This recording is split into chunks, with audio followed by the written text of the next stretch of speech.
Kind of approaching this week, now that you're playing two unranked teams as opposed to two top five teams?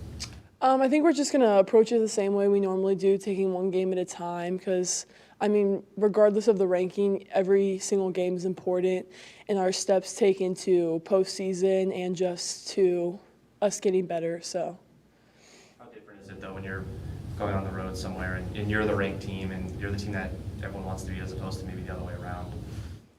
I mean, there's a little bit more pressure on us just because this isn't a game we theoretically should win. So, I mean, there's a little bit of pressure there, but I mean, I think we're taking the proper steps to prepare for the game. So last year you had a little bit of a hiccup at Washington State. How do you avoid, what's the biggest thing you need to focus on to avoid that this year? I mean, last year they kind of crushed us on back screens, and I think we're a little bit more experienced this year. So I don't think that will be as big of an issue for us.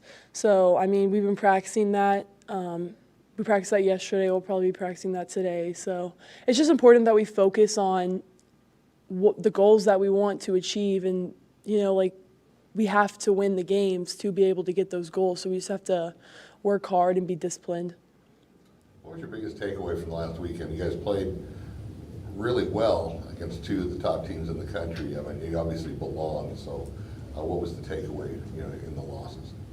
It just shows that we can hang with, number 2, number 3 at the time. So it's just important for us to be able to, have the momentum at the end of the game where we're not struggling to find the points to be able to win.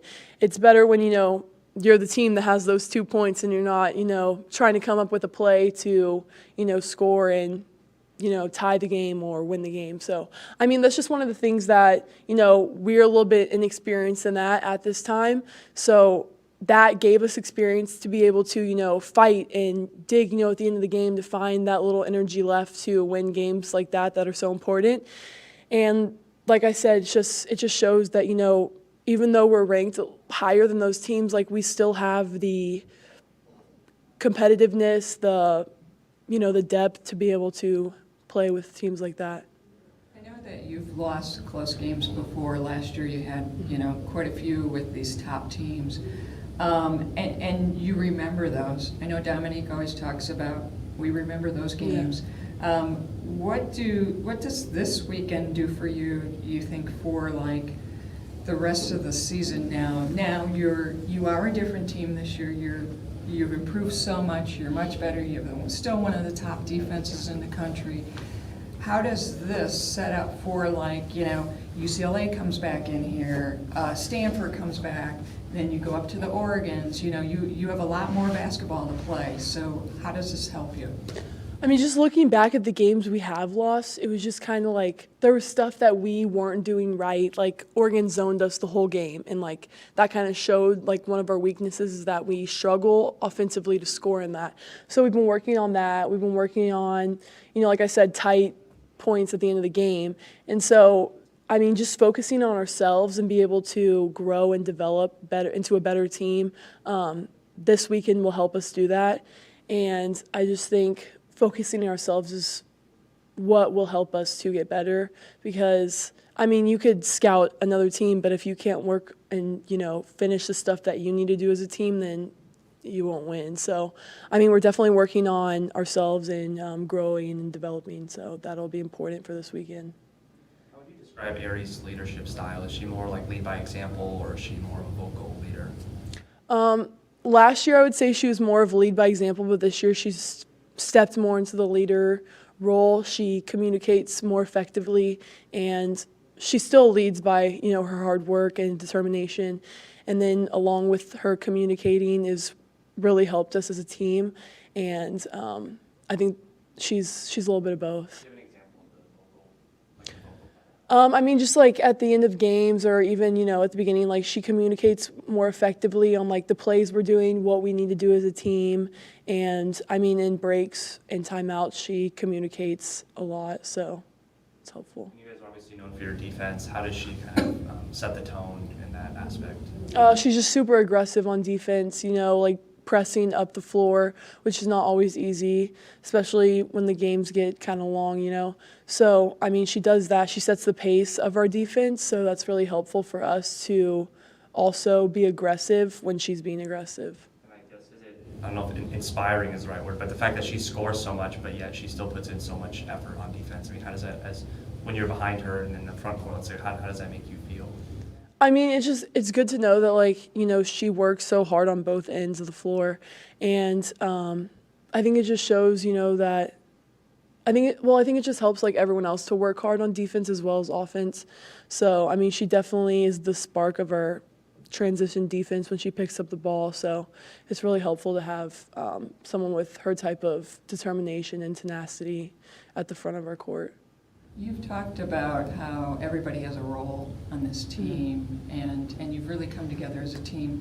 What does someone like Amari show you in since the Pac-12 has started? Her offense has picked up those reverse layups, that short mid-range jump shots that she has, and then, of course, her defense. I mean, she's got the smothering defense, she's getting the steals, she's doing a lot. What value do you see from Amari? I mean, she's just a very consistent defensive player for us. She really helps us on the defensive end. And then, like you said, since Pac-12 conference has started, she's really helped on the offensive end as well, which is, you know, good to find someone else that can help to, you know, give us some points on the board. So, I mean, I never feel like I can completely trust Amari on defense just because of how consistent she is. And now she's getting more consistent on offense, which will be really important for us down the stretch of this conference. We saw glimpses of that during the non-conference. Do you think it was just more of the more she gets used to playing with this team and having you and Ari and everybody else, that the more she's finding like she's letting her game come through? Yeah, I think it's also that, and I think just because she's more open because of the fact that people are so worried about Ari and like other people on the team, so she's really gone into a role of looking for her shot more than just passing. So I think that really helps her. She's also had some big buckets when you need it Yeah. in some of these games. I mean, in the one game, I think it was Friday night, she hit that shot to put you up 60, 59. And she did that at USC too. She gets you a couple of good buckets. Do you feel like now she's another one of the threats, another weapon that you have to go to when you really need it the most? Yeah, I mean, there's been multiple times just in the conference play that she's hit like shots at the end of the shot clock, which I mean is definitely like kind of puts the other team down. It's momentum for us, but then like you don't feel as good when you're the defense playing for 30, 25 seconds, you know, and they hit a shot like at the last second. So, I mean, she's definitely helped us with that, with the momentum of the game. And I just hope that, you know, she can continue that and step more into a role of scoring on offense. And on defense, I know that you always talk about big guards, and we've talked about this before. Do you actually look at how she plays a little bit because you're coming out more and you're defending in it like a guard? Are you picking things up from her? I mean, when we do defensive and offensive break, it's mainly like post and guard separated. So, I mean, we just look kind of like at tendencies, I guess, guards would do, and then we just kind of try to fit that into our game. I mean, we don't necessarily want to be guards, but we want to be able to be effective outside of the key, outside of the lane, which is like what a normal post would do. So, I mean, we just want to be able to be guarded outside of, you know, the normal defense that you would guard on a post. So, What's the biggest keys now that conference play has started that you've helped Samaje? Because she's getting a lot more minutes, obviously, than last year. And you can definitely tell a great improvement in her play. How have you helped in that? I mean, just encouraging her, you know, like, it's not always going to be easy. You're not always going to do the right thing. But, you know, just to always look at the next play and just to be aggressive and just play hard. I mean, you know, like I said, not everyone's going to do the right thing all the time. But, you know, just working hard, you'll find those plays. You'll score. You'll get defensive stops. So, but Samaje has really stepped up So. Kate, you talked about how important it was for this team to have the experience they did against top 3 teams this weekend. How important was it for you individually to get that type of experience against, an Oregon State team? Just being a sophomore, I haven't had that many experiences, and, having 2 more years ahead of me, and kind of, just learning that for the newcomers in years to come where, they won't have the experience, and just knowing that you can be the one to give them that experience, but also to be calm in experiences like that where you don't feel nervous or, you just look composed. So I think that's really important to be able to gain experience early so that you can, use it in your further, endeavors. The crowd's obviously much larger this year than in past years. Can you talk about what that's like for the players, especially when it gets, crunch time towards the end of the game? It's honestly, it's such a big difference, and I'm so thankful for all the fans, that come out to support us, and just people being excited again for women's basketball is a great feeling that, we kind of started that. And that's one of the reasons why I wanted to come to the University of Arizona, is because of the reason that, things weren't as good before. And to be able to, build the foundation for fans to be coming out, 7,000, 8,000 fans to come out for a game is amazing. And, I hope we can bring in more fans. So, it really helped. It's an advantage to be playing at home when you have 7,000 fans out there, especially when, Oregon State hasn't really had an away game this season, and coming to a place where we have so many fans is kind of difficult to play in front of. So, just being able to draw crowds like that consistently will be really helpful for us.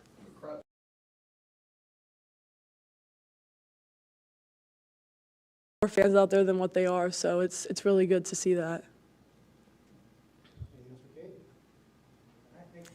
Thank you. All these cell phones. This society. God, look at us. We can't live without our cell phones. Questions for Coach Barnes? Coach, you talked in earlier conferences about protecting your home and getting splits on the road is the key to success in the conference.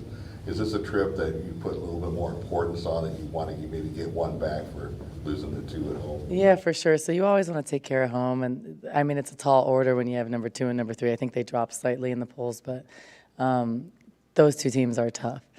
Yeah, you have to win. You have to beat the teams you're supposed to. And if you can get splits on the road sometimes, but you need to beat the teams you're supposed to. So the Washington trip is tough. Washington State is really tough because it's just a hard trip going to Pullman. It's freezing. We're used to the sunshine here in Arizona. It's just it's not easy. They play really well at home. They have 2 really, really good guards. And then at Washington, obviously Arie transferred from Washington, so that's always a battle. But yeah, we've lost 3 games in a row. So we want to get back on track and just get back to winning. But the positive about it is we've lost to, at the time, 8, 2, and 3. So when you're losing to those teams, you're kind of supposed to lose to those teams. But I think the hard thing for me is that we had so many chances to win if we would have played a little bit smarter and at different times. She's doing good. Just a little bit tender still, but it's just a minor sprain. So she's walking around, but we'll have her this weekend, but we're not like pushing her or having her run stadiums or anything, but she's getting better. He was mentioning about Washington State, you guys have a lot of back cuts. How do you kind of prepare for that? Well, so we don't particularly just prepare for all those little things every game. So we have a foundation, and we have principles of our defense. So we guard a back cut certain ways. We guard a cross screen certain ways. There are some scout specific changes, like when you're guarding a Sabrina, it's really hard, so you got to change things. But we have just the fundamentals and the foundation of our defense, so we just do what we do. And I think that's what's made us more successful. Now, Kate's remembering the back cuts last year because it happened 10 times, and we played awful, and credit to them, they kicked our butts last year. So, and Jackie was on staff there at the time, and it was probably her scout, so she was happy. But we have to go there and take care of business. But they're a good team. You were talking about Arie transferring. Now that she's been here for, a season and a half at least, what can you just kind of say about her impact on the program? Well, yeah, I mean, her impact is huge. She would have impacted Washington the same way. But, she still has friends that she was playing with at the time, so it's always more an emotional place. But she's helped us change this program. She's been the catalyst for all that. She's been kind of the avalanche that started all of our other recruiting. She's such a gifted player, and I don't think players like her come around that often. So, I mean, I told her during that process when she put herself in the portal, or not in the portal, but she was, because the portal wasn't available then, but she was transferring, it was like, come here and build something special with me. And she's done that, and she's done a tremendous job. She okay? She looked like she was getting hammered. She was getting hammered, but Ari's not afraid. Ari's on the floor a lot, so she plays hard. Like after games, she's pretty beat up. But that's who she is, and that's what I love about her. She's not afraid. She'll go and she'll guard a post. She'll dive for balls, and great players don't usually do that. Do you see that same kind of tenacity starting to rub off on some of the other players, that they're willing to hit the floor? Yeah, I think because she's like ignites all that. Yeah, for sure. I think that her toughness and just her defensive pressure makes other people want to pressure more, because you're not going to be sitting there back in the gap and then Ari's like pressing full court. You can't, because she'll be like, what the heck?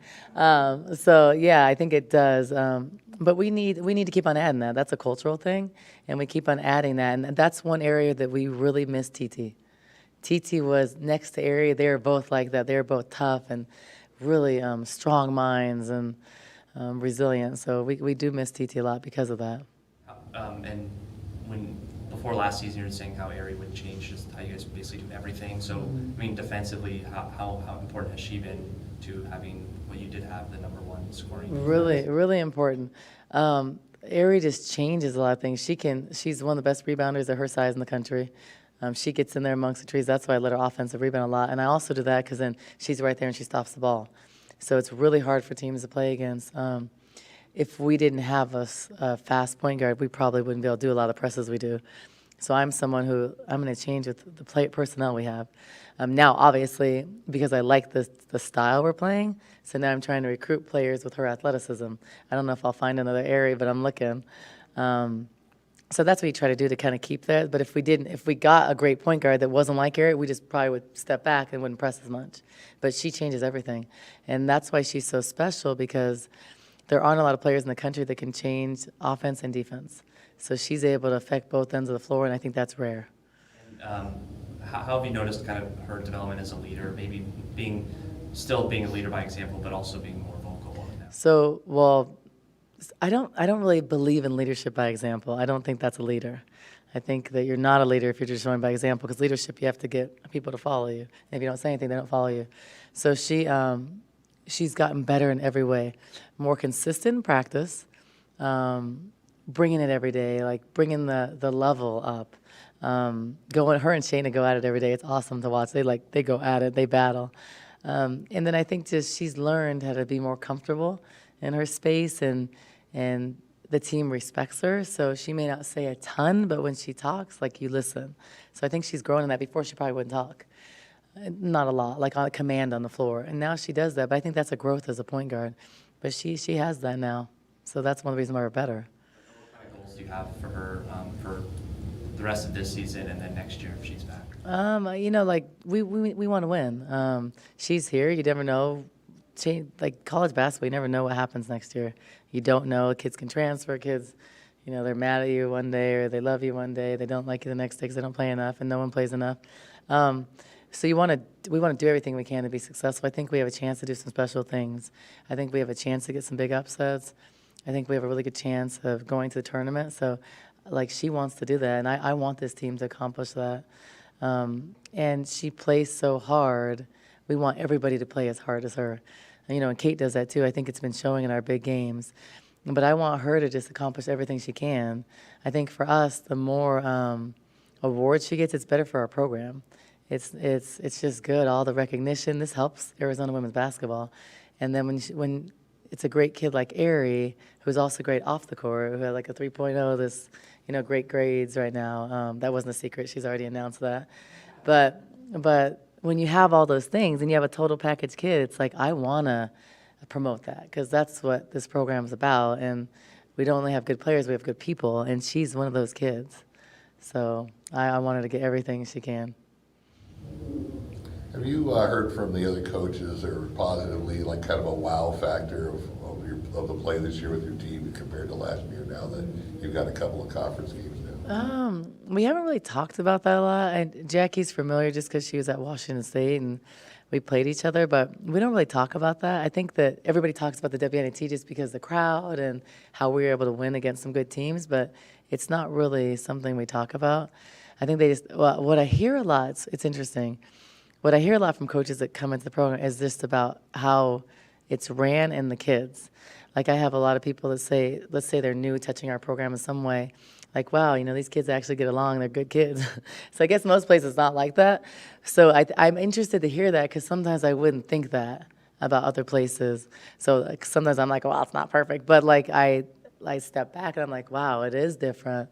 We do have good kids, like they're good people, but that's been hard work. That's taken a while. So I take pride in that, but I think it's normal that we're better because we had everybody basically returning and we added some good pieces. So I think that was kind of to be expected, I hope.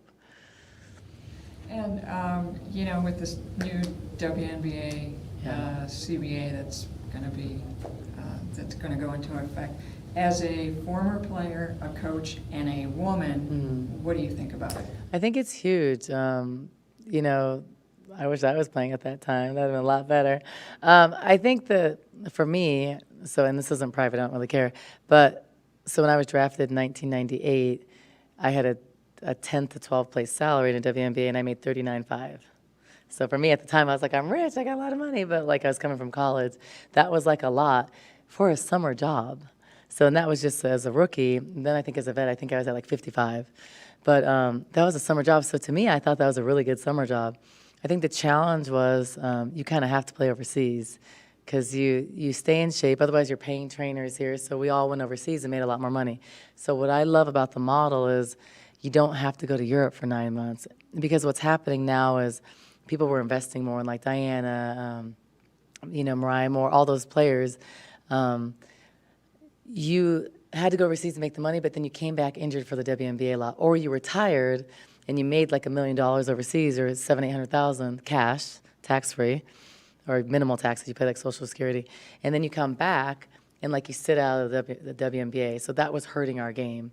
So I think now you don't have to go overseas. You can stay and you can make $200,000, $300,000, $400,000, $500,000 in the off season. So it can be your job.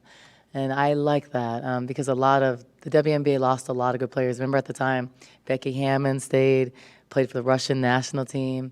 So there was a lot of that. So I'm just happy. I don't know how I haven't looked into it enough to know how the money is coming in, but I think that like the top woman shouldn't make $110,000 compared to the top guy who makes like 100-something million. There also is like support and people are going to NBA games where I get all that, but just a huge discrepancy is hard. When you see like the best soccer player in the world, like Megan Rapinoe, let's say, and then you see like Kobe, like they're both some of the best in their field, but then Kobe will never have to work another day in his life. She's gonna have to work. So I think those things, as a woman and a pro athlete, and that's a hard job. It's a great job, but it's like, it's competitive, it's not easy. So I'm glad that they can make a living out of it where they can kind of set themselves up for the future. So I think Is that they got with Maternity leave. For maternity leave and I mean, we're women, we have babies. So I think that should be. I didn't even realize, because at the time when I was playing, I wasn't thinking about having a kid.